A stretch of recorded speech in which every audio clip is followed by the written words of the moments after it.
Hey man, I'm so sorry to bother you. Are any of these dogs yours by chance? Yes. Okay. This might sound like kind of weird. Is there any way I could play fetch with one of your dogs for a little bit? Mine recently passed and I just haven't... She doesn't play fetch. She doesn't? Okay, sorry about that. Hey everyone, Alec here at Dherbs. Today I'm gonna go to a dog park and be asking strangers if they let me play fetch with their dogs. If they say yes, I'm gonna give them $100. Let's get to it.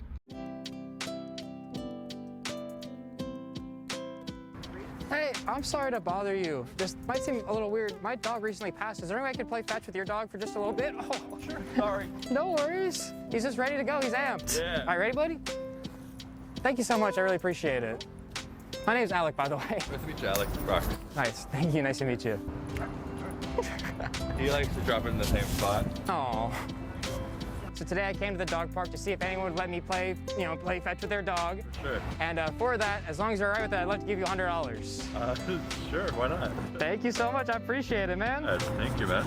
So I want to ask, why did you decide when I came up to you to let me, play with your dog, play fetch with your dog? I mean, it's a place where people just come to hang out and usually meet each other, and Yeah. it's also for the dogs to have fun. So, I don't know, it's probably the right thing to do. Thank you, Dherbs.